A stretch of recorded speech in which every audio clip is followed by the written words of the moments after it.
እሺ ይቻላል። አመሰግናለሁ። በድጋሚ ሁላችሁንም ሰላም ብያለሁኝ። አንድነት ድርጅት ላይ እንደተባለው የተወሰነ ሽግሽግ ተደርጓል። ይሄ ምንድነው? ሶስት የሚሆኑ አባሎቻችን የስራ አስፈጻሚ አባላቶች በተለያየ ምክንያት በራሳቸው ምክንያት በአመራርነት መቀጠል አንችልም የሚል ጥያቄ ስላቀረቡ በምትካቸው ሌሎች አመራሮች እንዲተኩ ተደርጓል።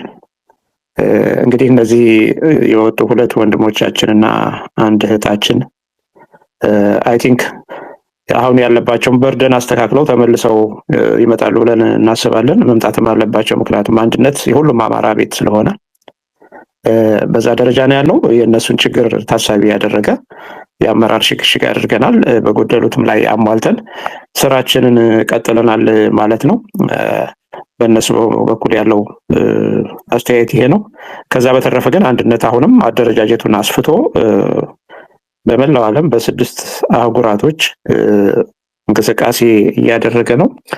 ዋናው ዓላማ አማራው አንድ የራሱ የሆነ የአማራ ድርጅት የሚሰባሰብበት ብዙ መስፈርት የሌለው ያልተወሳሰበ ግልጽ የሆነ ነገር ግን አማራዊ ተቋም እንዲሆን ለማድረግ ነው የጀመርነው። በዛ ሀሳብ መሰረት እንቅስቃሴዎቹ ተጠናክረው ይቀጥላሉ። ወደፊትም በጣም ብዙ አማራዎች ጆይን ያደርጋሉ ብለን እናስባለን። በዚህ አጋጣሚ እዚህም ያላችሁ ወንድም እህቶች ወደ አንድነት ነው። እኛ እያልን ያለነው ምንድነው? አማራ ከዚህ የበለጠ ምንም ችግር ሊያጋጥመው አይችልም።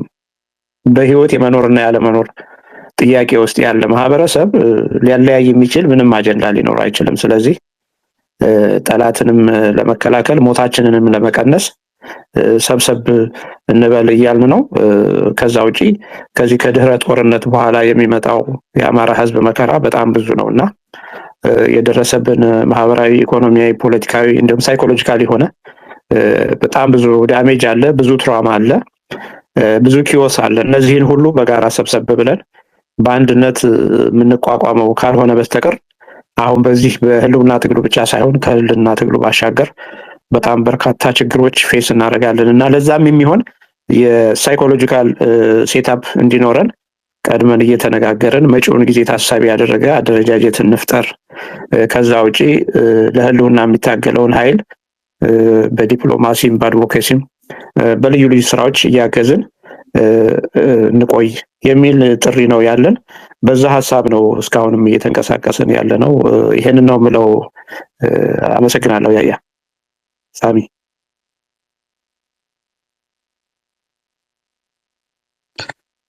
እናመሰግናለን። ማሻአላ። ወደ መሐመድ የምትቀጥለው የምትጨምረው ነገር ከሌለ ወደሚቀጥለው ጥያቄ እንሄዳለን። ወደሚቀጥለው እንሄዳ። በጣም ጥሩ። እሺ፣ አንድነት ለአማራ ህልውና ድርጅታችሁ ሲቋቋም በሰጣችሁት መግለጫ የፋኖ ተግባራዊ አንድነት ዋነኛ መርህ እንደሆነ አስቀምጣችኋል።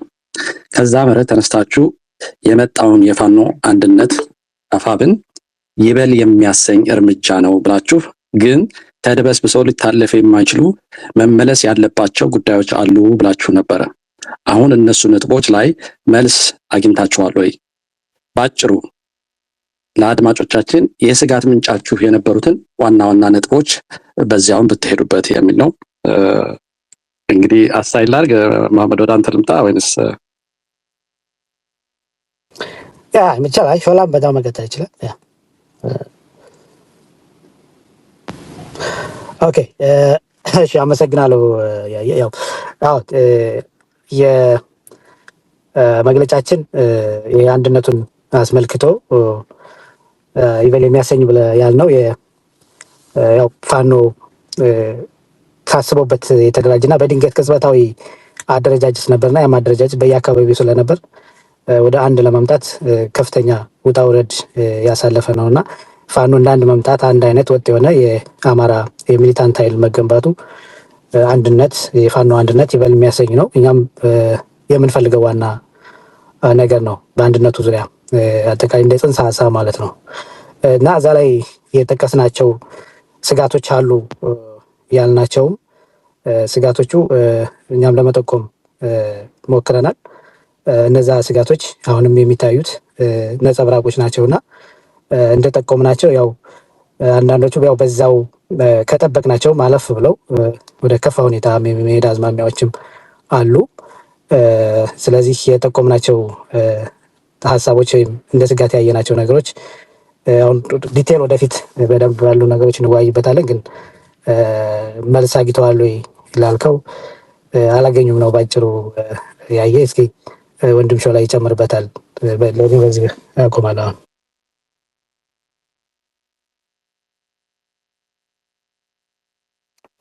እሺ ልቀጥል መሰለኝ። አይ መልካም። ያው እዛ ስፔሲፊክ ተደርገው የተቀመጡ ጥያቄዎች አሉ። እንግዲህ ኦልሞስት ወደ 1 ወር ከዛ በላይ ሆኖታል። ነገር ግን አሁንም ትኩረት እንዲደረግበት የምንፈልገው ነገር እና በተለይ ከኛም ከአንድነት ፕሪንሲፕል አንጻር ማለፍ የማንፈልገው የአማራ መዳኛ መንገድ የምንለው የመጀመሪያው የስር ነቀል ለውጥ ነው። አማራ ከስር ነቀል ለውጥ ምንም አይነት መዳኛ መንገድ የለውም ብለን ነው የምናምነው። የተሰባሰብነውም በዛ ነው። ስለዚህ ድጋፍ የምናደርገው ለስር ነቀል ለውጥ የሚታገለውን የህልውና ትግል ላይ ያለውን ኃይል ነው ብለን ነው የምናስበው፣ እንደ ግለሰብም እንደ ድርጅትም። ስለዚህ ይሄ አዲስ የተመሰረተው ንቅናቄ የአማራን የህልውና ትግል በምን መንገድ ወዴት ሊያስኬደው እንደሚፈልግ ክላሪቲ የለም። እሱ ላይ በደንብ ክሊር እንዲሆንልን አሁንም እንጠይቃለን። በግልጽ መቀመጥ አለበት። ምንድነው ማሳካት የተፈለገው? አንድ ሰነዳቸው ላይ የአማራ ብሔርተኝነት የሚል ነገር መጥቷል። ኦኬ፣ የአማራ ብሔርተኝነት ነው። የአማራ ብሔርተኝነት ታጋይ አጀንዳ ሊሆን ይችላል። ኦልቲሜት ጎሉ ግን ምንድነው? የት ማድረስ ነው አማራውን የሚለው ነገር ክሊር አይደለም። ስለዚህ እዚህ ላይ አሁንም አጠንክረን ጥያቄያችንን እንጠይቃለን። ይሄ ግልጽ መሆን አለበት፣ ለኛ ብቻ ሳይሆን ለመላው የአማራ ህዝብ። ይሄ ትግል የመጨረሻ ግቡ እዚህ ጋር ማድረስ ነው የሚል ነገር ዲፋይን መደረግ አለበት። እንደዛ ካልሆነ ግን ዝም ብሎ ጊዜ በመግደል እየተደበሰበሰ የበለጠ አማራውን ዋጋ ሊያፍለው የሚችል አይነት ሂደት ነው የሚሆነውና ስለዚህ የስር ነቀል ለውጡ ላይ ያለውን የድርጅቱን አቋም በግልጽ ማወቅ እንፈልጋለን። እሱን ሁሉ ጊዜ የምንጠይቀው ነው። መልስ እስኪያገኝ ድረስ የማናቆመው ጥያቄ አንዱ እሱ ነው። ሌላው እና መመለስ ያለበት ጥያቄ አሁን በተለምዶ ከአራቱ ጠቅላይ ግዛት ውጪ ያለው አማራ ምንድነው ጣፋንታው የሚለው ዲፋይን አልተደረገም። ይሄም ቅድም ካልኩት ጋር ነው። ለውጡ ላይ ያለው ሐሳብ ክሊር ስላልሆነ አማራው በመላው ኢትዮጵያ ተበትኖ ነው የሚኖረውና ስለዚህ ሁሉም አማራ ጥያቄው እኩል ነው። የትግሉ መነሻ የሆነው ደግሞ ከዚህ ከአራቱ ጠቅላይ ግዛት ውጪ ያለው አማራ የደረሰበት ከፍተኛ ግፍና መከራ ነውና ያንን መልስ ሊያስገኝ በሚችል መልኩ ነው ወይ አሁን የመጣው አደረጃጀት የሚለው ነገር ላይ እሱም ላይ ብዙ ዳውት ስላለ እሱም በደንብ ግልጽ መሆን አለበት። ስለዚህ በሁሉም አካባቢ ያለን አማራ ሊያሳትፍ የሚችል ዘላቂ መፍትሄ ሊያመጣ የሚችል የትግል ስትራቴጂ መምጣት አለበት ብለን ነው የምናምነው። ሌላውና አማራውን ያሰባስባል ብለን ብናስብም ወደ ማሰባሰብ ሳይሆን የበለጠ ልዩነታችንን ወደ ማስፋት ይሄደው ከዚህ ከሚዲያ ጥርነፋና ውክልና አንጻር የመጣው ነገር ነው። እሱም ቢሆን ትክክል አይደለም። ለአማራ የሚሆን እስከተባለ ድረስ ሁሉም አማራ በሁሉም መንገድ በሙያው በአቅሙ የሚሳተፍበት ሰፊ መድረክ መመቻቸት አለበት የሚለው እሱም ምላሽ አላገኘም። እንደው ሌሎቹን ዝርዝር ጉዳዮች ትቼ ዋና ዋናዎቹ እነዚህ ናቸው። እነዚህ በተለይ አንደኛው ላይ ያነሳሁት ጉዳይ የአማራ ትግል ለስር ነቀል ለውጥ የሚደረግ ትግል ነው።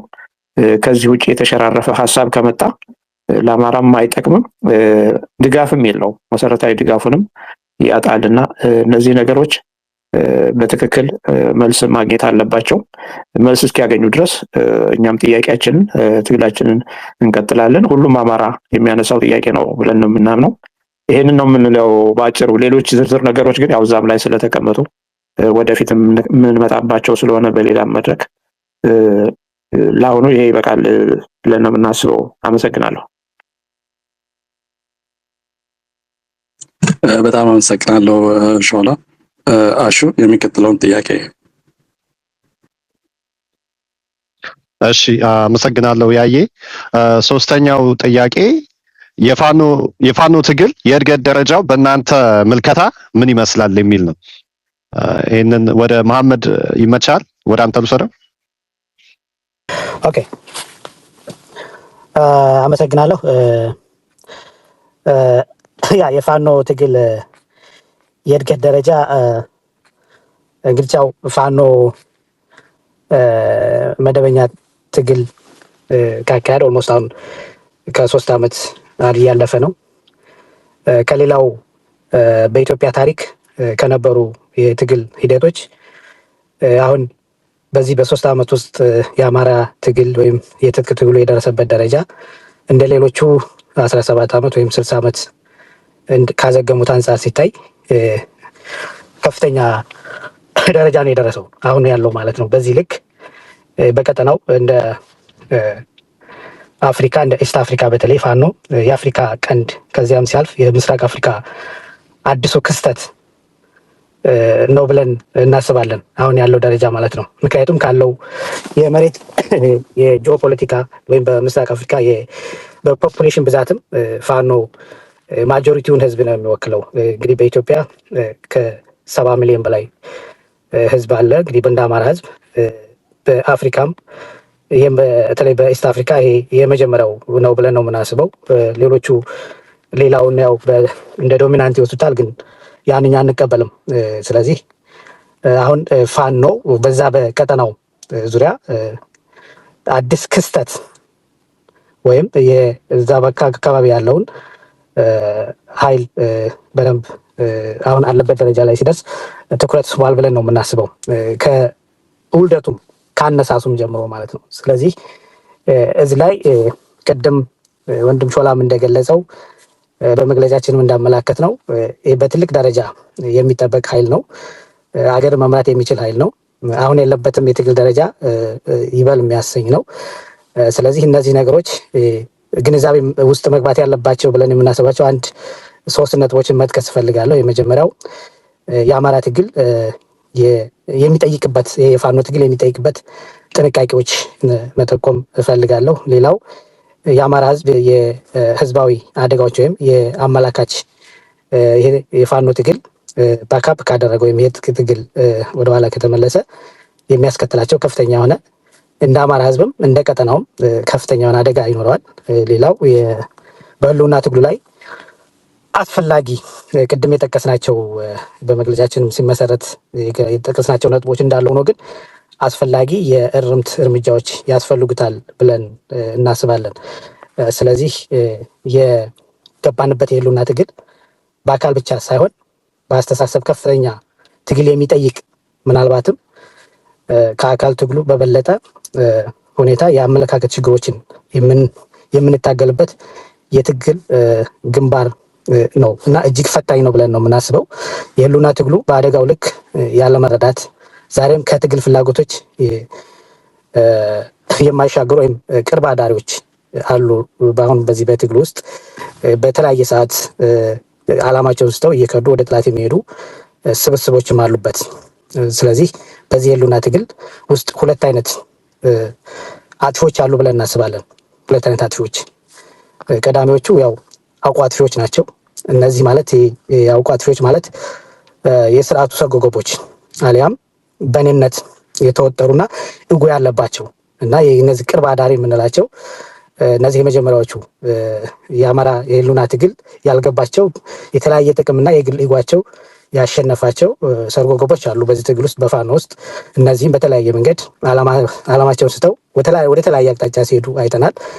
እነዚህ ይሄ ትግሉን ወደኋላ ትንሽ ከጎተቱት አንዱ ምክንያት ነው ብለን እናስባለን።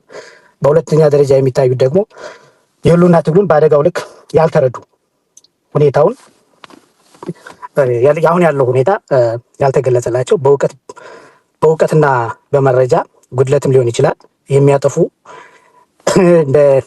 በስለትም ሊሆን ይችላል የሚያጠፉ በትግሉ ውስጥ ያሉ በተለይ በአመራርነት ደረጃ ያሉ ይኖራሉ።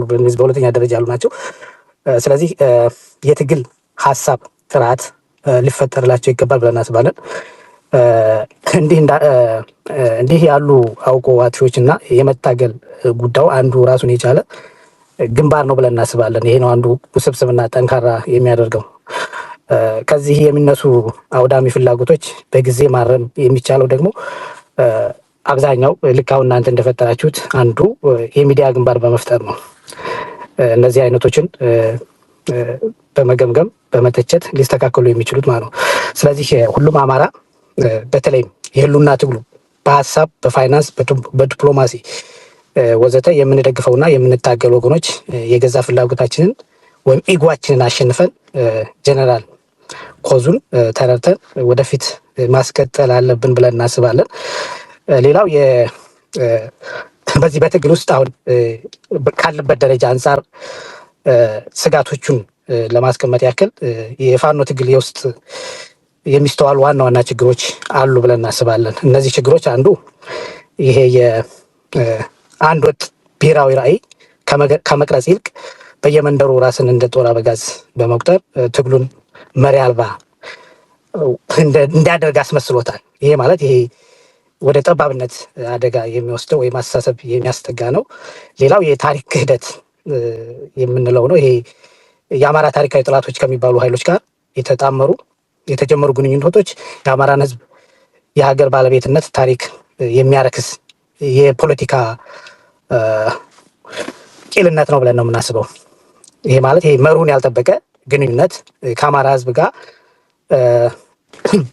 ነባር ጠላት የአማራ ሕዝብን እስከ ዘላለሙ ሊያጠፉ የሚፈልጉ ኃይሎች ጋር መርሁን የሳተ ግንኙነት፣ ይሄ አንዱ የታሪካዊ ክህደትና የፖለቲካ ቁልቁለት ነው። ስለዚህ እነዚህ ነገሮች መታረም አለባቸው። ሌላው የአመራሩ የአባገነንነት አባዜ እነዚህ መስተካከል አለባቸው ብለን እናምናለን። የተወሰኑ ግለሰቦች ለምሳሌ የአንድ የትግል መዳረሻ በመሪዎቹ ስብዕና ይወሰናል።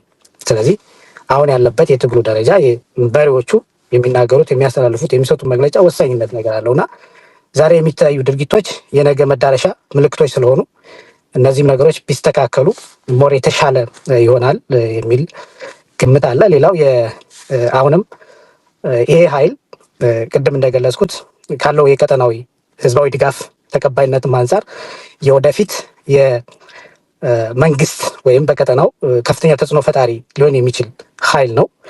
ስለዚህ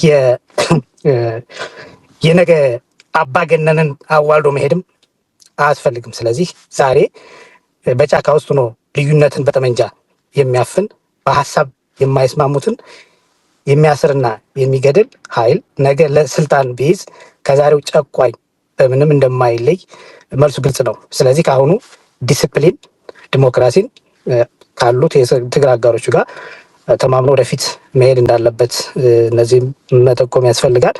ሌላው ፋኖ አሁን ያለው የፋኖ ያለበት የትግል ደረጃ እንደሚታወቅ ነው። ስለዚህ ፋኖ ህዝቡን በአገዛዙና በራሱ ስርዓት አልባ አንዳንድ አገዛዙ አሁን የአገዛዙ ሰራዊቶች ታጣቂዎች ፋኖ ነን በሚል በህዝቡ ላይ የሚያደርሱት ከፍተኛ ጫና አለ።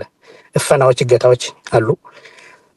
ተጠያቂነቱም ተጠያቂ አካል ወይም ኃላፊነት የሚወስድ አካል የለም። ስለዚህ ፋኖም ውስጥ ያሉ በራሱ ስርዓት አልባ ታጣቂዎች መካከል የሁለትዮሽ ጥቃት እንዲጋለጥ መሆን የለበትም እና እነዚህ ምክንያቱም አንዱ ይደውልና ለአንዱ ባለሀብት ይህን ያህል ሚሊዮን ብር አምጣ ይላል።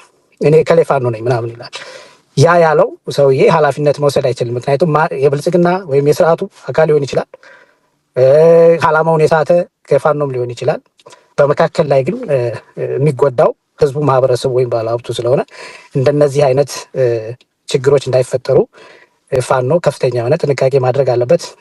ህብረተሰቡን ለጥቃት ወይም ለሰርጎ ገብ ኃይሎች እንዳይጋለጥ ፕሮቴክት አድርጎ መሄድ እንዳለበት ነው ኃላፊነት መውሰድ ያለበት ደረጃ ላይ ደርሷል ብለን ስለምናምን ማለት ነው። ሌላው ህዝቡ ከድህነት በላይ ያው በሰላም እጦት በመማረሩ ያው ከትግሉ ትግሉ ከህዝቡ ልብ እንዳይወጣ ከፍተኛ ጥንቃቄ ያስፈልጋል። እዚህ ጋር ምንድን ነው ብዙ አመራሮችም ሲናገሩት እንሰማለን።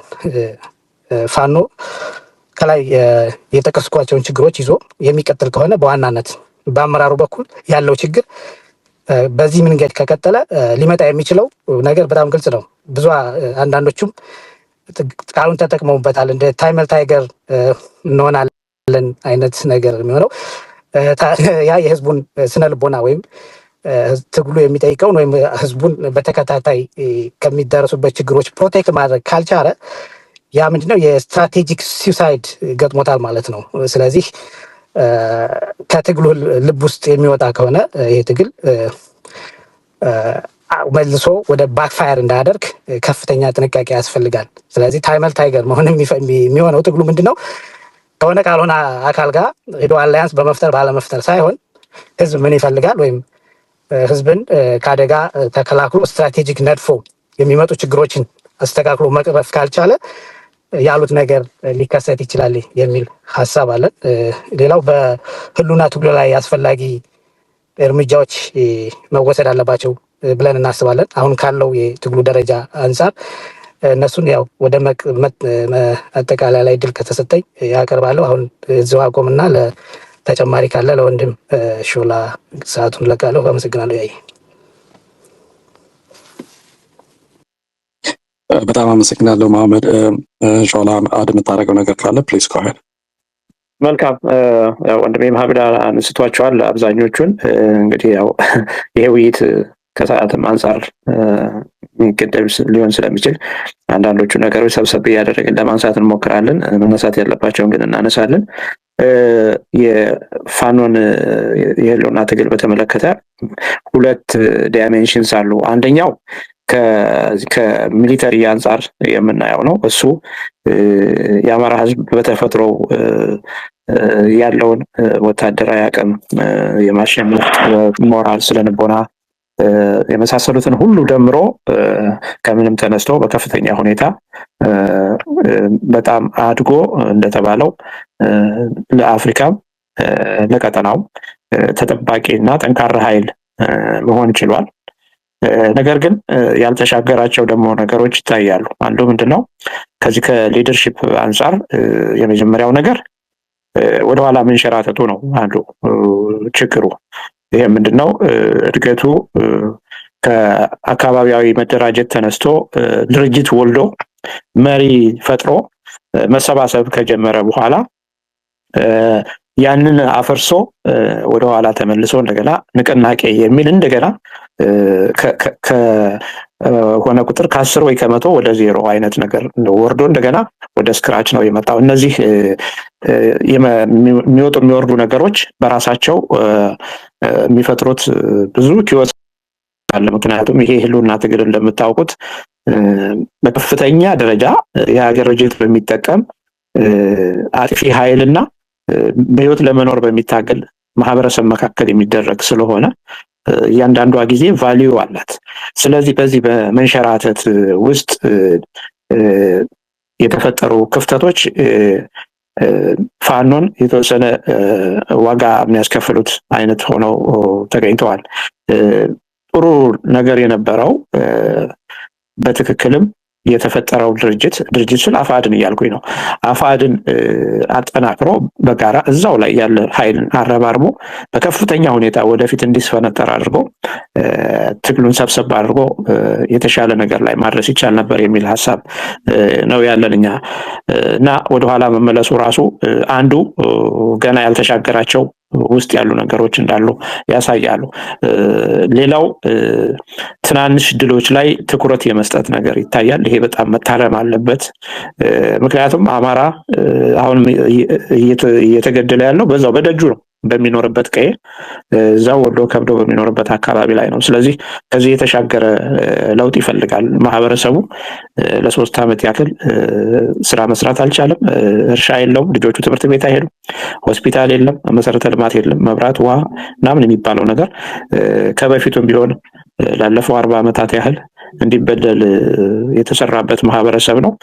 ይሄ ጦርነት ደግሞ እየሰፋ በሄደ ቁጥር ማህበረሰባችን ላይ ቅድም መሐመድ ያነሳቸው ችግሮች እንዳይመጡ ጥንቃቄ አድርጎ ትግሉን ከፍ ወዳለ ደረጃ ማህበረሰቡን ረፍት ሊሰጥ ወደሚችል እፎይ ብሎ በሰላም ወጥቶ የሚገባበትን ሁኔታ መፍጠር ያስፈልጋል። ሌላው የታይሚንግ ጉዳይ ነው። የታይሚንግ ጉዳይ መታረም አለበት። በጊዜ መልስ ሊያገኙ የሚችሉ ጉዳዮች በጊዜ መልስ ማግኘት መቻል አለባቸው።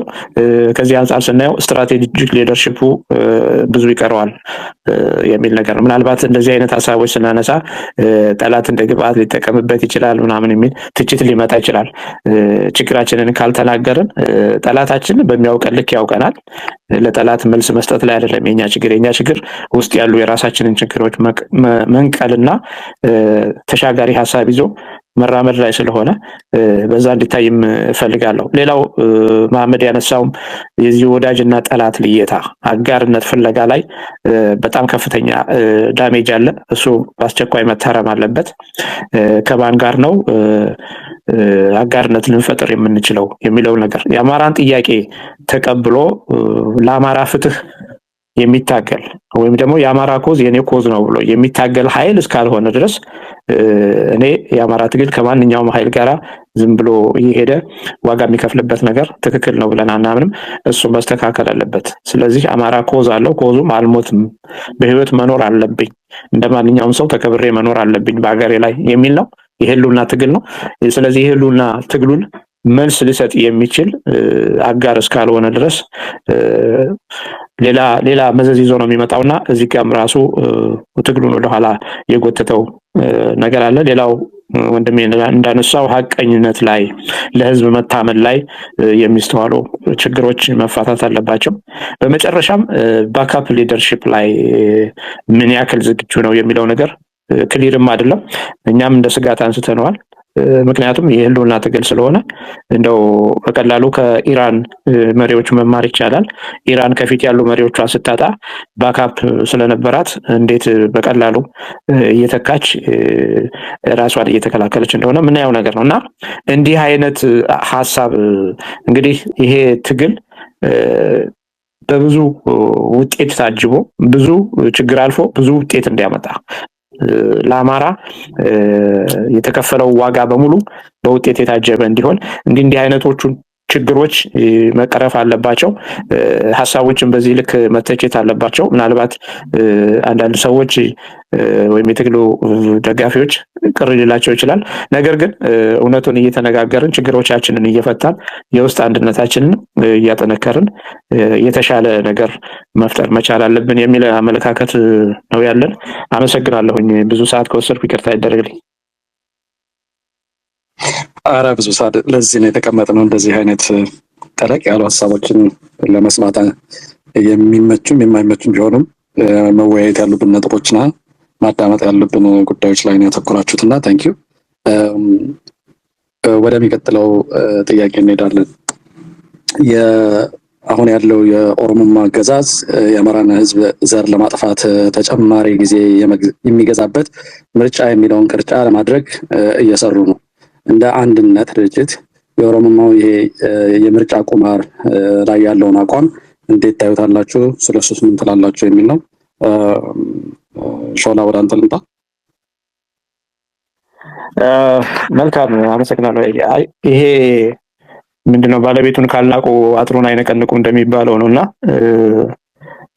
አሁን አገዛዙ ሰብስቦ የያዛቸው ኃይሎች ወይም ከሱ ጋር ያሉ ኃይሎች በአንድም በሌላ መንገድ የጊዜ መግዣ ነገር ይፈልጋሉ።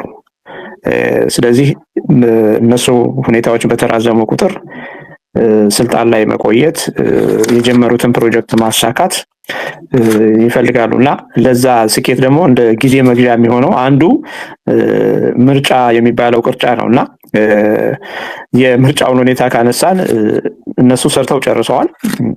ማን ምን ማድረግ እንዳለበት ከነሱ ጋር እዛ ሽር ጉድ የሚሉ የነሱ አሽከር የሆኑ ፓርቲዎች አሉ። እነሱን ደልድለው ቦታ ሰጥተው ያለቀ ጉዳይ ነው።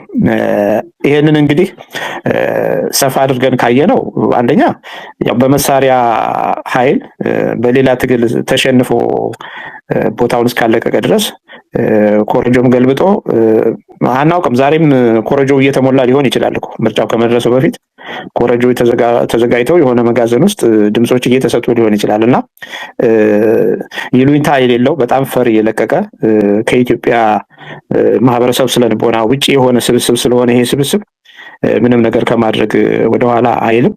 ይሄንንም ለማጀብ የተሰለፉ ኃይሎች አንደኛ ከነሱ ጋር ከገዢው ጋር የጥቅም ትስስር ያላቸው ኃይሎች ናቸው። ሁለተኛ ለኢትዮጵያ ላይ ለሚደርሰው ከዚህ በኋላ ለሚመጣው ኪዮስ የዛ ችግር ተካፋይ ሆነው ነው የሚታዩንኛ እና በማንኛውም መንገድ ይሄ ምርጫ ሊባል የሚችልበት እድል የለውም። የኦህዴድና አጋሮቹን ስልጣን ኢምፓየር ለማስፋት ጊዜ መግዣ እቅድ ነው። ስለዚህ ይሄ ምርጫ በማንኛውም ሁኔታ የሚደገፍ አይደለም። ከተቻለ ሁሉም ኃይል ከዚህ ምርጫ ራሱን እንዲያገል ነው። አንዳንድ የዚህ የሰላማዊ ትግል ምናምን የሚባል ፓርቲዎች ነን የሚሉ ኃይሎች የሚጽፏቸው የሚናገሯቸውን ነገሮች እየሰማን ነው። የመታገያ መንገድ ነው፣ በዚህ ወጥቶ በዚህ ወርዶ ምናምን። እውነት ለመናገር ይህን ስርዓት በእንደዚህ አይነት ሁኔታ ታግለው ማንም አያሸንፈውም። የበለጠ ለሱ ሌጂቲሜት ፓወር እንሰጠዋለን እንጂ ከዛ ጋር በመሳተፍ የሚመጣ ነገር የለም። ስለዚህ ትግሉ በሌላ መንገድ መሄድ አለበት። በዚህ አጋጣሚ ማህበረሰቡ ከምርጫው በፊት የሆነ የራሱን እድል የሚወስንበት ብዙ መንገዶች እየመጡ ይመስለኛል። በተለይ አሁን ያለው በዓለም ላይ ያለው ቀውስ የበለጠ ማህበረሰቡን ወደ ሌላ ቁጭት የሚወስደው ይመስለኛል። በአማራ በኩል ግን አማራ መውጫ መንገዴ የህልውና ትግሌ ነው ብሎ እዛ ላይ ነው ያለው። ስለዚህ አማራ ከዛ የተለየ አጀንዳ የለውም። እሱ አጀንዳው ላይ ትኩረት መስጠት አለበት። ሌሎች አጃቢዎችም ቢሆኑ እንግዲህ ህዝቡን አንሰማም ብለው በአጃቢነታቸው የሚቀጥሉ ከሆነ ነገ በታሪክም በህግም ማህበረሰብ ይጠይቃቸዋል ብለን ነው የምናስበው እና ይህንን የኦህዴድ ብልጽግና ኢምፓየር እድሜ ማራዘሚያ የምታጅቡ ኃይሎች ራሳችሁን ከዚህ ነገር ብትቆጥቡ መልካም ነው የሚል ሀሳብ ነው ያለን። አመሰግናለሁ። አመሰግናለሁ ሾላ። መሐመድ የምትጨምረው ካለ ድሉ ልስጥ። አመሰግናለሁ።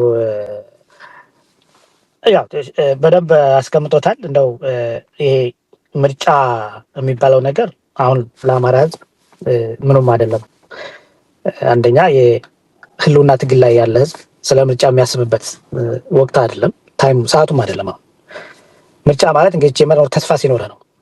እንግዲህ ዲሞክራሲ ሲኖር የሚመራህን ወደፊት የመኖር ተስፋ ወደፊት ካለ በምርጫ ትሳተፋለህ። የመኖር ዋስትና ነገ ትኖር አትኖር ለማታውቀው ነገር ምርጫ ቅንጦት ነው ብዬ ነው የማስበው እና ስለዚህ የህልውና ትግል ነው ስንልም የመኖር ያለመኖር ስጋት ውስጥ ነው ያለ ነው። አሁን በኢትዮጵያ ውስጥ እንግዲህ ከማን ጋር ነው ምርጫ የምትወዳደረው?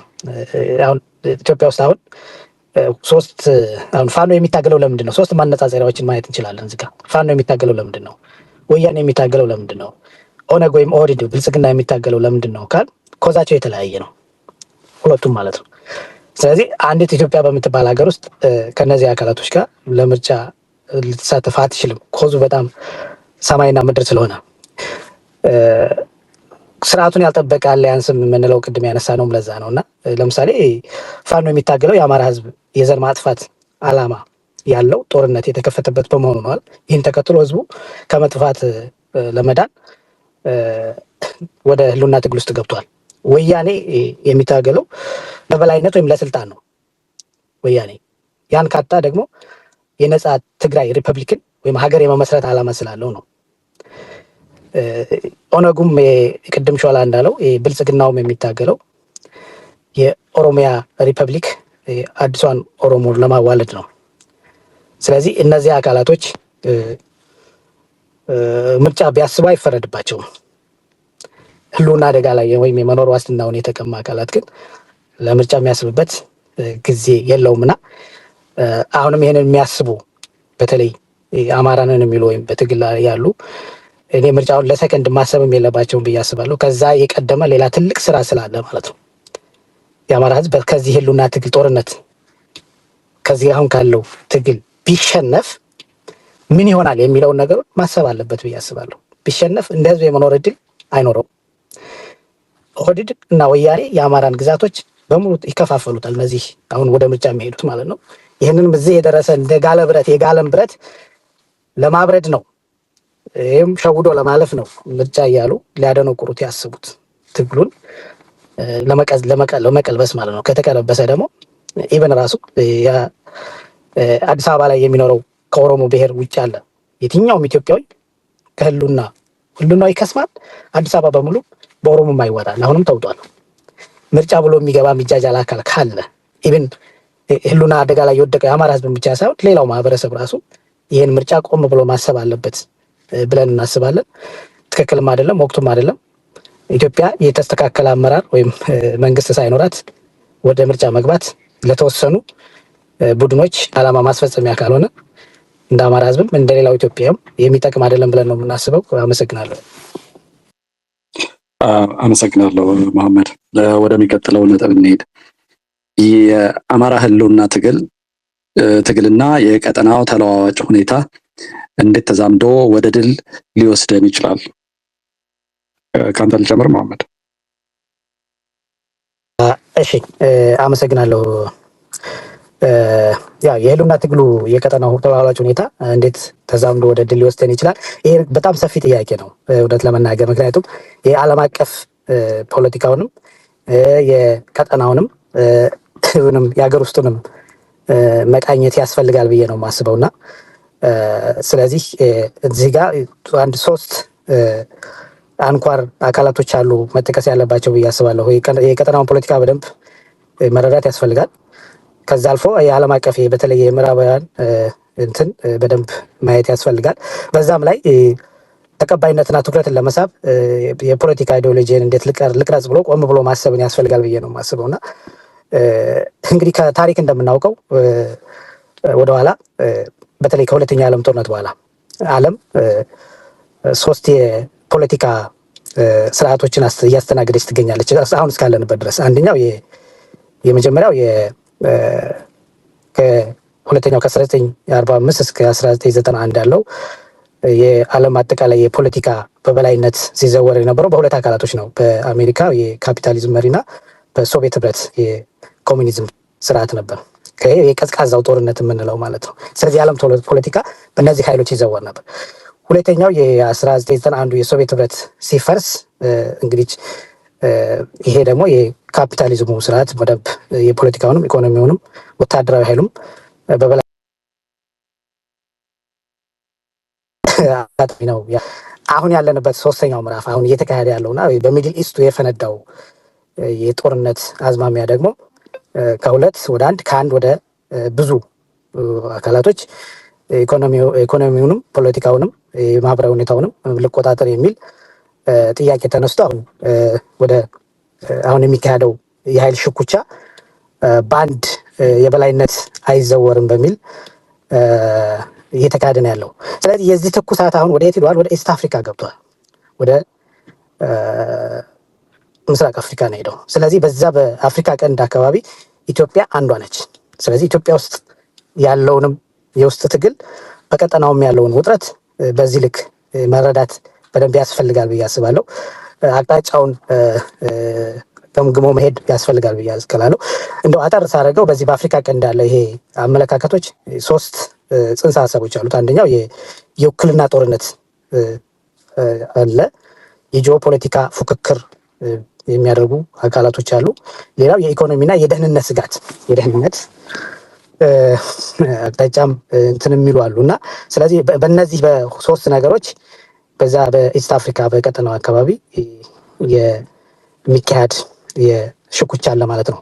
ስለዚህ በኢትዮጵያ በአዋሳኝ ሀገሮች በተለይ የሶማሌ አለመረጋጋት፣ የሱዳን የእርስ በርስ ጦርነት ላይ የሚሳተፉ የ18 ሀገራቶች የደቡብ ሱዳን እንደ ሀገር ያለመቆም፣ የኢትዮጵያ ሉዓላዊነት ከባለፈው በዘመነ አብይ አህመድ በሱዳን መያዝ፣ የኢትዮ ሱዳን ድንበር ቋሚ የሆነ ያልተለየ ነገር መኖሩ እና የኤሚሬቶች በተለይ በምስራቅ አፍሪካ ያላቸው ስግብግብነት ይሄ ተደምሮ አሁን ያለውን የኢትዮጵያ የፋኖን ትግል መቃኘት ያስፈልጋል ብዬ ነው ማስበው። እዚህ ጋር አንድ የመጨረሻ ላነሳው የምፈልገው በኢትዮጵያ የኢኮኖሚ ኮሪደር የሆነው የኢትዮ ጅቡቲ መስመር አሁን በኦዲት ቁጥጥር ስር በመሆኑ ለምሳሌ በጅቡቲ ውስጥ የሚገኙ ተቋማት ኢጋድ ላይ አሁን ወርቅነህ ገበየሁ የኦዲት ስራ አስፈጻሚ፣ ኤምባሲውም በዚሁ በለገሰ ቱሉ መያዝ፣ የኢትዮጵያ ባህርና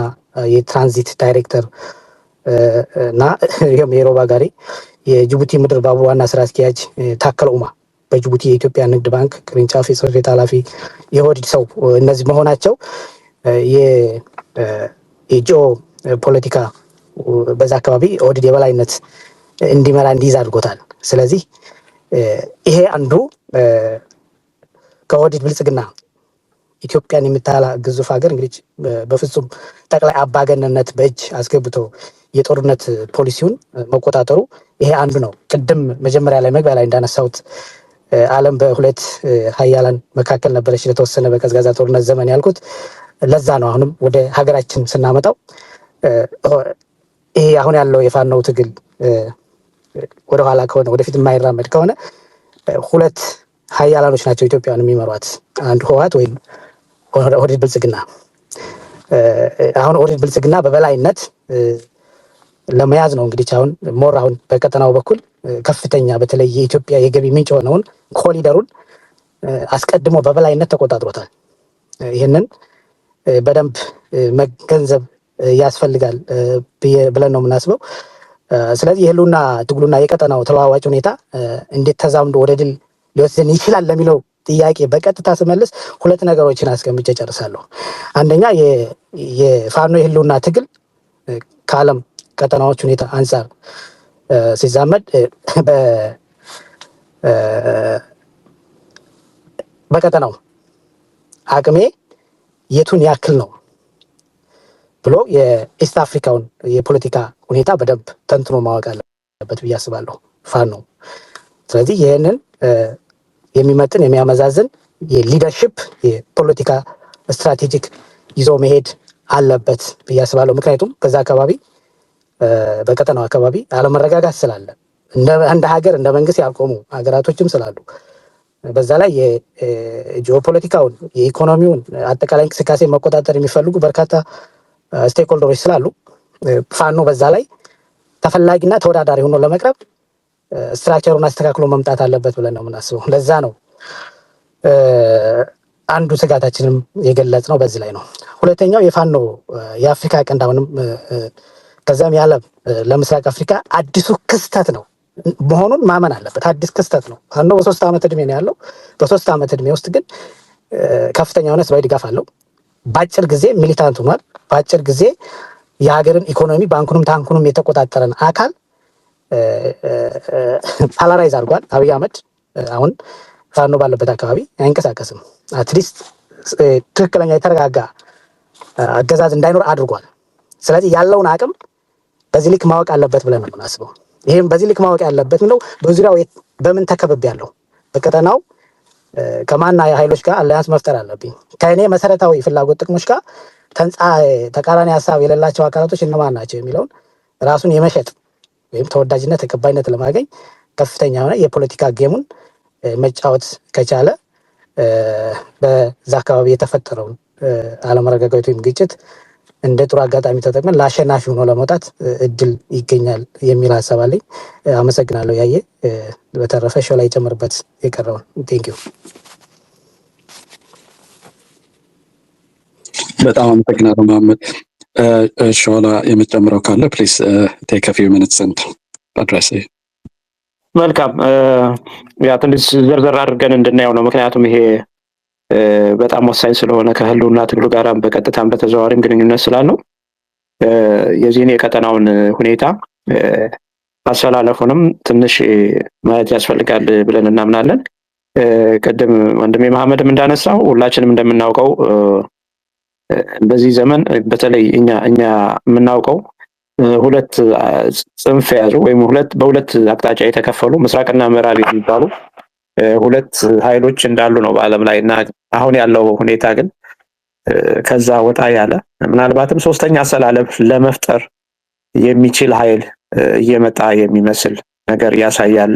አሁን ያለው የዚህ የኢራን ሁኔታ የነ ቱርክ እንቅስቃሴ ከነ ቱርክ ጀርባ የተሰለፉት ደግሞ ቻይና፣ ሩሲያ ሌሎቹንም ስናያቸው ሌላ ባላንስ የሚያደርግ ሶስተኛ አሰላለፍ ሊፈጠር የሚችልበት እድል እንዳለ ሁሉ የሚያሳይበት ሁኔታ አለና የዚህ ዓለም ፖለቲካ በጣም አሁን ቫይብራንት ሆኗል። በየጊዜው የመለዋወጥ ባህሪ ያለውና እሱንም ተገማች ያደረገ እንቅስቃሴ ማድረግ ያስፈልጋል።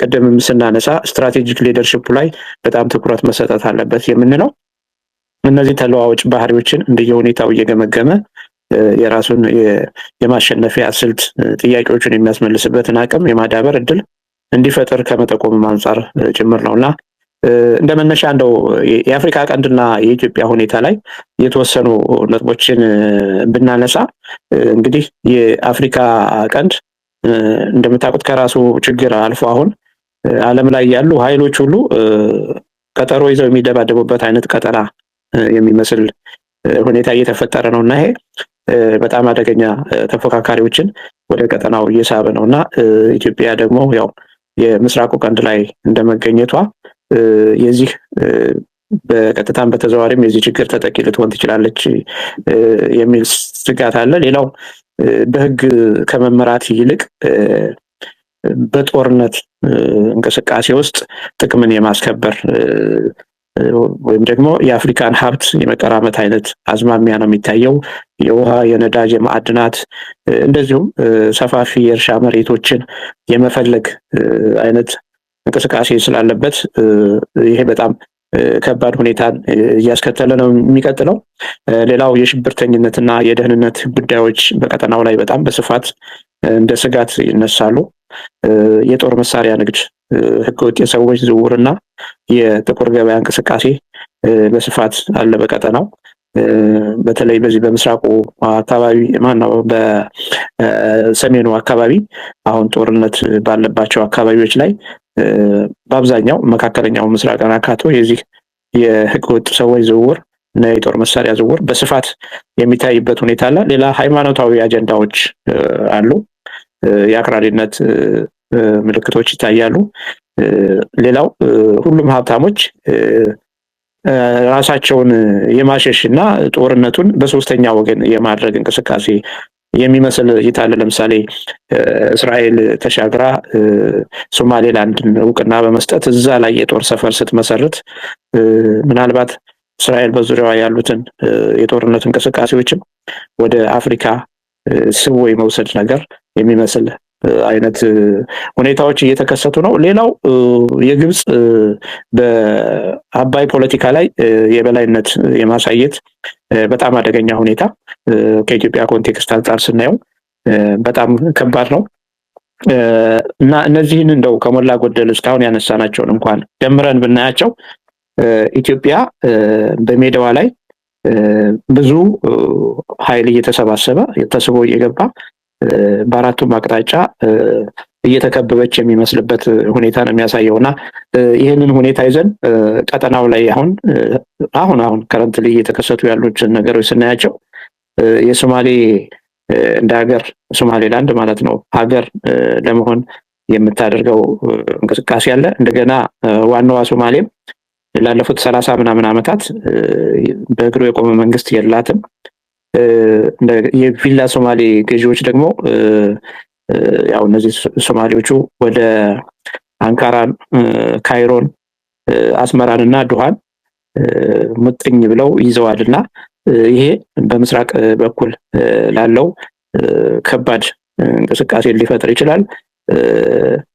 ስር እየሰደደ የመጣ የሽብርተኝነት ስጋት አለ። ቅድም እንዳልኩት በአፍሪካም በተለይ በምስራቁ በኩል እስከ ኡጋንዳ ድረስ የሚደርስ በአብዛኛው የአልሸባብና የአይኤስአይኤስ የሚባለው የነዚህ እንቅስቃሴ በይፋም ውስጥ ለውስጥም በጣም እያደገ ነው የመጣው። የሶማሌላንድ እውቅና ማዶ ተሻግሮ በእስራኤል መሰጠቱ ራሱ የሚያስከትለው ይዞ የሚመጣው ጣጣ አለ። የአረብ ሀገራት ደግሞ ይህንን ካውንተር አታክ ለማድረግ የሚንቀሳቀሱበት ነገር አለ። እዚህ ውስጥ ኢትዮጵያም እንደምታውቁት ተሰባ ገብታ አሁን ከአረብ ኤምሬትስ እና ከእስራኤል ጋር ቆሜያለሁ የሚል ነገር አለ። ይህም ሌላ ጣጣ ይዞ ይመጣል። ሌላው በሱዳን እርስ በርስ ጦርነት ቅድም መሐመድ እንዳለው እስከ 18 የሚደርሱ በዓለም ላይ ያሉ ሀገራቶች በአንድም በሌላ መንገድ ይሳተፋሉ።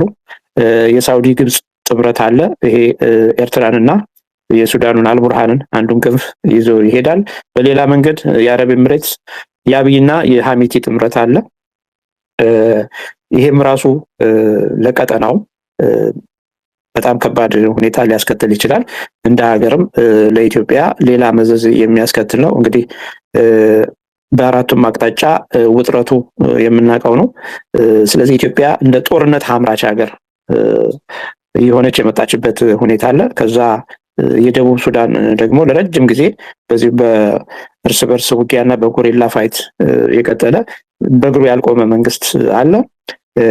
በዛ በኩል ደግሞ ለጋምቤላ አዋሳኝ በመሆኑ በጋምቤላ በኩል የተነሳ ከባድ ጦርነት አለ። ሱዳን የኢትዮጵያን በተለይም የአማራን መሬት አልፋሽጋን ወራ 5 ዓመት ያህል እየተጠቀመችበት ነው። ይሄ ችግርም አልተፈታም። ስለዚህ እነዚህ ነገሮች ቀደም ካልነው ምርጫ ምናምን ከሚባለው ማጭበርበሪያ ጋር ተደምረው ለኦህዴድ ጊዜ መግዣ ሆነውታል። ለወያኔ ደግሞ ለህዋት ደግሞ ሱዳን ውስጥ የራሱን ታጣቂ ኃይሎች በፈለገው መንገድ እንዲያደራጅ እድል አግኝቷልና እነዚህ በሙሉ ችግሮች ተደምረው ወዴት ነው የሚመጡት? አማራን በየአቅጣጫው በተለይ ህዋትና ኦህዴድ አማራን አሁንም በየአቅጣጫው ወጥሮ ችግር ውስጥ ለረጅም ጊዜ በሚቆይ ተራዛሚ ጦርነት ውስጥ እንዲቆይ የማድረግ እንቅስቃሴ ነው የሚታየውና ስለዚህ እነዚህን ሁሉ በደንብ ማጤን ያስፈልጋል ማለት ነው እና እጣ ፋንታችንን ስንወስን እነዚህን በደንብ መተንተን ይገባናል።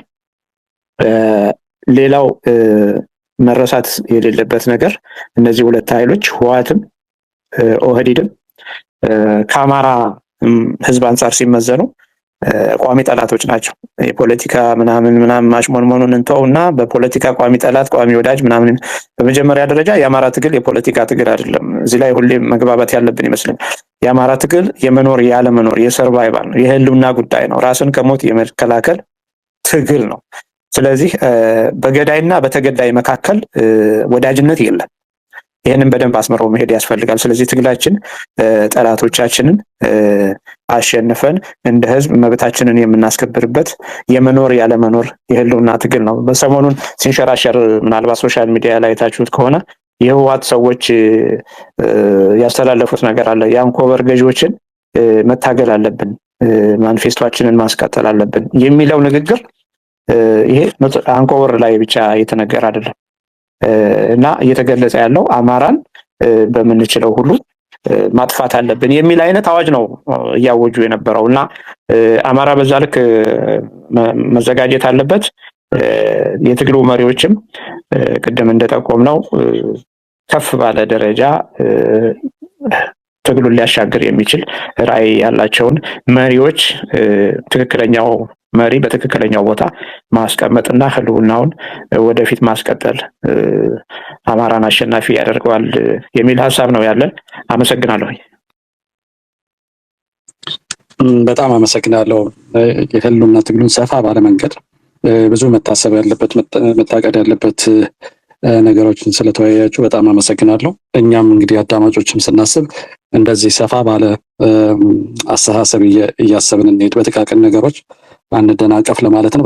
በጣም እግዚአብሔር ይስጥልኝ፣ አመሰግናለሁ።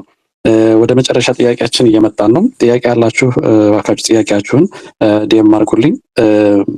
ማይክ ሪኩዌስት ያደርጋችኋላችሁ። ትንሽ አስቸጋሪ ሆኖ ነው ስፔሱ ያልተቀበልኳችሁ። እስቲ ሞክሩ፣ እንቀበላለን። እነሱ they were gracious enough to give us time እና ጥያቄም እናስተናግዳለን ብለዋል። ወደ መጨረሻው ጥያቄ ሲሄድ የማጠቃለያ ሀሳብ ካላችሁ የሚል ነው እና የአንድነቱ ቀጣይ እቅዶች ምንድን ናቸው? የድርጅታቸው አንድነት የአማራ ህልውና ትግል አንድነት ቀጣይ እቅዳቸው ምንድን ናቸው? መሬት ላይ ብቻ ሳይሆን አንድነቱ በዳያስፖራውም አንድነት ያስፈልጋል። እንደው እሱን እውን ለማድረግ አንድነት በውጭ የሚገኙ የአማራ ማህበራት ጋር ግንኙነት ፈጥሯል ወይ? ካልፈጠራችሁስ ወደፊት ግንኙነት ለመፍጠር እቅዳችሁ ምንድን ነው የሚል ጥያቄ ነው። እንግዲህ ወደ ሊቀመንበሩ ልመጣ ነው። ሾላ አሁን ተናግረ ነው፣ ግን እንግዲህ አንተን ጥያቄ ብትጀምረው ብዬ ነው። ሾላ ወደ አንተ ልምጣ። አመሰግናለሁ። አይ ቀደምም ገልጸነዋል። የኛ ሀሳብ አማራ አንድ ቤት እንዲኖረው ሰብሰብ ብሎ ሌሎቹ ዘመናት ያስቆጠረ የማህበረሰብ ተቋም እንደመሰረቱት ሁሉ እኛም በመላው ዓለም ሰብሰብ ብለን አንድ ወጥ የሆነ ተቋም እንዲኖረን ታስቦ የተጀመረ ነገር ነው። ቅድም እንዳልኩት እኛ የምንፈልገው ይህንን የህልውና ትግልም የአማራን ዘላቂ ጥቅሞችም ቀጣይነት ባለው ሁኔታ ድጋፍ ለማድረግ በተለይ አሁንም እደግመዋለሁ ከጦርነት በኋላ አሁን ከምናስበው በላይ ነው። ምናልባት ያው ከህዝቡ ጋር ስለምንኖር በየተወለድንበት በያደግንበት አካባቢ ደውለን የምናየው የምንሰማው በጣም በርካታ ነገር ነው ያለው እና እነዚህ ነገሮች ነገ ሰው እንዲኖርባቸው ከተፈለገ በጣም በርካታ ስራዎች ከፊት ለፊት ይጠብቁናል የሚል ሀሳብ ነው ያለን። ከዛ ውጪ ምንድነው ሊያለያየን የቻለው አጀንዳ ምንድነው? የተለየ አንዱ ከአንዱ የተለየ የሚፈልገው ነገር ማሳካት የሚፈልገው ነገር ሳል ወይ ኦልሬዲ እንደ ህዝብ እኮ እየተገደልን ነው እያለቅን ነው እና መኖር የማንችል የማህበረሰብ አካል እስከሆንን ድረስ በጋራ ሊያጠፋን የመጣን ኃይል በጋራ ሰብሰብ ብለን መከላከል የማንችለው ለምንድን ነው የሚለው ጥያቄ አንስተን ብዙ ከተወያየን በኋላ ነው ይሄንን ሀሳብ ወደ መድረክ ይዘን አንድነት የተመሰረተው። ስለዚህ አሁንም የመጀመሪያው ዓላማችን አማራውን ማሰባሰብ ነው፣ ሀሳቦችን ማሰባሰብ፣ የልዩነት ሀሳቦችን በደንብ በውይይት መፍታት፣ የጋራ ሀሳብ መያዝ በተለያየ በጦርነት በሕክምና በድርቅ በምናምን የሚፈላቀሉ ወገኖቻችን ደግሞ ስለሚኖሩ በተለያየ ጊዜ የሚከሰት ችግርም ስላለ ለዚህም ቋሚ መፍትሄ ለማበጀት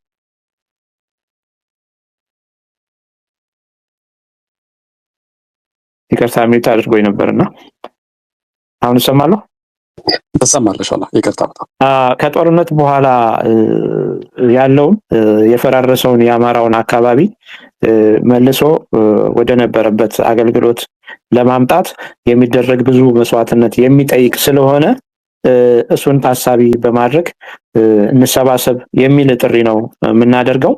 መነሻ ሀሳባችን የቆምንበት ሀሳብ የስር ነቀል ለውጥ ብቻ የአማራን ህዝብ ነፃ ያወጣዋል የሚል ነው። ስለዚህ ከሱ ዝንፍ አንልም። እሱ ላይ ቆመን ግን ለህዝባችን ድምፅ መሆን የሚገባንን ያህል ድምፅ ለመሆን እንሰባሰብ ነው የምንለው። ማህበራት ጋር ተያይዞ የተነሳው ነገር እኛ ሁሌም ለማንም ሰው ለግለሰብም ለማህበራትም ለማንም ሰው ጥሪያችን በየጊዜው እናስተላልፋለን። በቀጣይ በፒአር በኩል ፐብሊክ ኢንጌጅመንት ዲፓርትመንት የሚባል አለን። ለዚህ ብቻ የተቋቋመ ማህበራቶችን የሃይማኖት ተቋማትን በተለያየ መንገድ ልዩ ልዩ አደረጃጀቶች ያላቸውን የአማራ ማህበረሰብ አድሬስ እያደረገ የሚያወያይ በጋራ እንድንሰራ ትልም የሚዘረጋ ዲፓርትመንት አለና በዛ ልክ ነው ትኩረት ሰጠን የምንሰራው። እንሰባሰብ፣ አሁንም እንሰባሰብ፣ እንወያይ። ማዶ ለማዶ ያለው ነገር እንደነዛ እንደ ሶስቱ በሬዎች በየተራ ከመበላት አያድነንምና አንድ እንሁን፣ ችግሮቻችንን ቤት ዘግተን እየመከርን በጋራ እንቆም የሚል ጥሪ ነው ያለን። አመሰግናለሁ። በጣም አመሰግናለሁ ሻላ።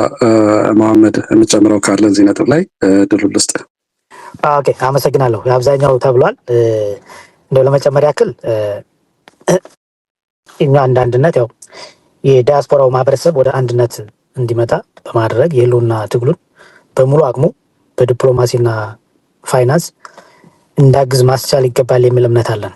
ስለዚህ ይህን ለማድረግ ግን እንቅፋት የሚሆኑ ነገሮች አሉ። እንደው ዝም ብሎ ትግል ነውና ይሄም እነዛን ትግሎች መዋጣት አለብን ብለን እናስባለን። ቅድም ከጥያቄው እንደተነሳው ከሌሎች ማህበረቶች ጋር አብሮ የመስራት ስለዚህ መጀመሪያ እኔ አማራ መሆን ይቀድማል ነው። መጀመሪያ ስንደራጅ እንደ አማራ ነው። አማራዊ ማንነቴ መሰረት ያደረገ ለአማራ የሚታገል ማንኛውም ለአንድ ዓላማ አንድ ላይ የማይሰራበት አንድ ምክንያት የለም። አንድ ላይ የማይሰራበት ስለዚህ ካለን ልምድም አንፃር አሁን አንድ ጠንካራ የሆነ በአንድ ቤት ተሰባስቦ መታገል ይፈልጋል። በተለይ ዲያስፖራ እኛም ስለሚመለከተን አንድ ላይ ሆነን ጠንካራ ተቋም ኑሮን ሁሉም ሰው ይፈልጋል፣ ምኞቱ ነው። አማራ የሆነው ማንኛውም ግን ያ የተሳካለትና አንድ ወጥ የሆነ አደረጃጀት እንዳይኖር በጥርጣሬ እንድንታይ ያደረገን ለባለፈው 30 ምናምን ዓመት ይሄ ያመጣው የስርዓቱ የፈጠረብን ሜንታሊቲ ነገር አለ። ሆን ብሎ ጥላቶቻችን የፈጠሩብን ጭነውብን የሄዱት አሁንም ደግሞ ሰርገው ገብተው እየከፋፈሉ ነው ያሉት። ይሄ የጎጥ እሳቤ ነገር አለና መጀመሪያ ማሸነፍ ያለብን እሱ ነው ብለን ነው የምናስበው። እሱ መሸነፍ አለበት። አማራ እንደ አማራ በማንነቱ ነው እየተገደለ ያለው። በማንነቱ ነው አማራ እንዲጠፋ የተደረገው። ወሎ እንደ ወሎነቱ እንዲቀጥል ይፈልጋሉ ጥላቶቻችን። ጎጃምም ራሱን ችሎ ጎጃም ሆኖ እንዲቀጥል ይፈልጋሉ። ጎንደርም ሸዋም እንደዛው ነው። እንደ አማራ ግን አንድ ላይ ጠንካራ ሆኖ እንዲሄድ አይፈቅዱለትም። ከዛም ወረድ ብለው ኢቨን ራሱ ቅማንት አገው ምናምን እያሉ ሊከፋፍሉንም ይፈልጋሉ። ይሄ የጥላት ሴራ ነው። ኢቨን በዲያስፖራው የምናየው የተለያዩ አደረጃጀቶች በዚህ ቫይረስ የተጠቁ ናቸው። እውነት ለመናገር ለዛ ነው ወደ አንድነት እንዳንመጣም አንድ ላይ እንዳንሰራም ያደረጉን እና እንደዛ አይነት በግለሰቦች ደረጃ አብዛኛው ህዝብ ይህን ነገር አይጋፈጥም። በቤቱ ቁጭ ማለትም ከቻለ ከተፈለገ ወደ አደረጃጀቶች ገብቶ አብሮ መስራት ሰፖርት ማድረግ ይፈልጋል። ካልተመቸው ደግሞ ሁለተኛ አማራጭ የሚሆነው ቤቱ አርፎ መቀመጥ ነው። ይሄ መፍትሄ ነው ብለን አናምነው። እኔ በግሌ መፍትሄ አርፎ መቀመጥ መፍትሄ ነው ብዬ አላምነው። ታግሎ ይህንም ችግር ተጋፍቶ አሸንፎ አንድ ጠንካራ መዋቅር አንድ ጠንካራ አደረጃጀት ፈጥሮ ትግሉን የምናግዝበትን መንገድ እንደ ዲያስፖራ ስራ መሰራት አለበት ብለን ነው የምናምነውና አንዳንድ ግለሰቦች ወይ ማህበራቶች በሚያደርጉት በማይመች ሁኔታ ትግሉን በማይመጥን ሁኔታ የሚንቀሳቀሱ ማህበራቶች ግለሰቦች ይኖሩ ይችላሉ። በነዛ ምክንያት ግን አኩርፎ የተቀመጠ በሺዎች የሚቆጠር ህዝብ አለ ብዬ ነው አሁን ያንን ነው እኛ ባለን መረጃ የተረዳ ነውና አሁን ይሄ ህዝብ መቀስቀስ አለበት፣ መደራጀት አለበት። ካልተደራጀ ትግሉን ካልደገፈ በዲያስፖራ በርካታ የሚሰሩ ስራዎች አሉ፣ በጣም በርካታ። ይሄ ትግል ደግሞ በዲያስፖራ ካልታገዘ የትም አይደርስም። ምን ለመናገር በፋይናንስ፣ በዲፕሎማሲ፣ በሚዲያ በተለያዩ ነገሮች ካልታገዘ የትም አይደርስም። ስለዚህ ይህን ስራ ደግሞ ለጥላት አሳልፎ መስጠት ትክክል አይደለም እና ትክክለኛ አማራ ይወንክ አርፎ ወይም በተለያየ ደስ ባይለው ወይም አጥፌ ሰሩ አልተመቸኝም ወይም ስድብን ግልምጫ ወይም የነቆራ ወይንም የስም ማጥፋት ነገር ይመጣብኛል ብሎ እዛ መሬት ላይ እየተዋደቀ ደሙን እያፈሰሰ ያለን ወጣት ኢግኖር አድርጎ አልፎ መቀመጥ ትክክል አይደለም፣ ፍትሃዊም አይደለም ብለን ነው የምናምነው። አደረጃጀቶች ውስጥ ገብቶ ደግሞ ያን አደረጃጀት ትክክል ካልሆነ ማጋለጥ፣ እንዲፈርሱ ማድረግ፣ ትክክል ከሆኑ ደግሞ አስተካክሎ አብሮ መስራት፣ መሳተፍ የሁሉም ኃላፊነትና እንደውም ግዴታም ጭምር ነው ብለን ነው የምናምነው። ይችን ለማለት ነው። ጨርሻለሁ። ያያ አመሰግናለሁ። በጣም አመሰግናለሁ። በዚህ በጣም ፖዚቲቭ በሆነና ሬስፖንሲቢሊቲ የተሰማው መንገድ ሁሉንም ነገር እንደዚህ አድሬስ ስላደረጋችሁ ጥያቄዎቻችን በጣም እናመሰግናለን። የአንድነት አመራሮች ሊቀመንበር አቶ ሾላ፣ ኤግዜክቲቭ ኮሚቴ አባል መሐመድ በጣም እግዚአብሔር ይስጥልን። አድማጮች ጥያቄ ካላችሁ የማርጉ ብዬ ነበር። እንደዚህ አይነት ሰፋ ያለ ውይይት ስለሆነ አንዳንድ ጊዜ ማዳመጡን ነው የሚመርጡት። በጣም ጥሩ። እነዚህን ነጥቦች የተወያዩባቸውን ነጥቦች ወስዳችሁ የውይይት አካል አድርጉ። በተለያዩ ግሩፖች ፌስቡክም ላይ ቢሆንም ሼር አድርጉት። አይ ቲንክ አንዱ የህልውናውን ትግል የምንረዳው ውይይታችንን እንደዚህ ከፍ በማድረግ ሀሳቦችን በማንሸራሸር ከዚህ ከኢንዲቪጁዋል እና ከምናውቀው በጣም አፍራሽ የሆነ ይሄ ጠልፎ ጣሊ የሚሆን ቁማር አካሄድ ከመጣንበት መንገድም ማረም ያሉብን ነገሮች ስላሉ እንደዚህ ውይይቶች መድረኮችን እያሰናዳን ውይይቱን ከፍ ማድረግ እናንተም ሼር እያደረጋችሁ ውይይቱን በዚህ መጠን ማሰብ የህልውና ትግል ነው። በጣም ትልቅ ሀሳብ ነው የሚያስተናግደው። ፍትሐዊነትን ይዞ የተነሳ ትግል ነውና እባካችሁ እሱን የሚመጥን ውይይትና እሱን የሚመጥን እንቅስቃሴ እንድናደርግ ለሁላችሁም ጥሪ ያቀርባለሁ። እንዳሉት እነሱም ኢንክሉሲቭ ናቸው። ስርዓት ነቀል ለውጥ ማዳኛው የአማራ ህዝብ የሚድንበት መንገድ የተቀበለ ሁላ ዌልካም ነው ብለዋል። ኮንታክት አድርጓቸው፣ አካውንቶቹን ፎሎ አድርጓቸው። ጥያቄም ካላችሁ አድሬስ ማድረግ ትችላላችሁ። በጣም ለታይማቸውም ጥያቄዎችን ለማስተናገድ በጣም ፈቃደኞች ናቸው እና በዚህ በጣም አመሰግናለሁ ማለት እፈልጋለሁ። በጣም እግዚአብሔር ይስጥልኝ ለሁሉም ነገር።